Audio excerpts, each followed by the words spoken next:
ભરૂચમાં શ્રાવણી દશમે મેઘરાજાની ભવ્ય વિસર્જન યાત્રામાં મેઘરાજાના દર્શન માટે હજારોની જનમેદની ઉમટી હતી। એક રાત્રિના છડીના રોકાણ બાદ 10મી સંધ્યાકાળના સમયે છડી ઘોઘારાવ મંદિરે પહોંચતા છડી ઉત્સવ સમાપન થયું હતું। મેઘરાજાના સ્થાપના સ્થળ નજીક ઘોઘારાવ મંદિરે બે છડીના મિલન બાદ મેઘરાજાની ભવ્ય વિસર્જન યાત્રા નીકળી હતી। વિશ્વમાં એકમાત્ર ગુજરાતમાં જ ભરૂચ જિલ્લામાં મેઘરાજાની છપનિયા દુકાળથી સ્થાપના કરી 4 દિવસ મેઘ ઉત્સવ મનાવવામાં આવે છે, જેનો શ્રાવણી દશમે અંતિમ દિવસ હોવાના કારણે સંધ્યાકાળે નર્મદા નદીની પવિત્ર માટીમાંથી ઇન્દ્રદેવ તરીકે પ્રસ્થાપિત મેઘરાજાની ભવ્ય વિસર્જન યાત્રા નીકળતા મેઘરાજાના અંતિમ દર્શન માટે હજારો ભક્તોએ પડાપડી કરવા માટે મોબાઈલમાં દ્રશ્યો કેદ કરતા જોવા મળ્યા છે। ભોય પંચની છડી સોનેરી મહેલ ખાતે મેઘરાજાના સ્થાપના સ્થળ નજીકના ઘોઘારાવ મંદિરે પહોંચ્યા ગયા બાદ ઘોઘારાવ મંદિરે ભોય પંચ દ્વારા વધુ એક છડીની સ્થાપના કરવામાં આવી છે। એ છડી સાથે એક રાત્રિનું રોકાણ કરી આવેલ નોમની છડીનું મિલન એટલે કે ભેટાડીને ભોય પંચ દ્વારા છડી ઉત્સવ સમાપન કરવામાં આવ્યું છે। બંને છડીનું મિલન જોવા માટે પણ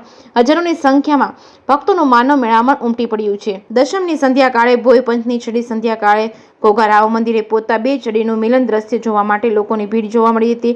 બંને છડી ભેટ્યા બાદ સંધ્યાકાળના સમયે મેઘરાજાની ભવ્ય વિસર્જન યાત્રા નીકળી હતી। મેઘરાજાના અંતિમ દર્શન કરવા માટે પણ હજારો ભક્તોએ પડાપડી કરવા માટે કેટલાક ભક્તો જ્યાં જગ્યા મળે ત્યાં દર્શન કરવાનો લાભ લીધો હતો। મેઘરાજાના અંતિમ દર્શન માટે મેઘ મેળામાંથી મેઘરાજા નગર ચર્ચાએ નીકળતા મેળાની જનમેદની પણ મેઘરાજાના અંતિમ દર્શન કરી ધન્યતા અનુભવતા હોય છે। મેઘરાજાનું વિસર્જન થયા બાદ પણ મેઘ મેળાનું સમાપન થયું હતું। જે કે ગુજરાતી સાથે કેતન મહેતા, ભરૂચ।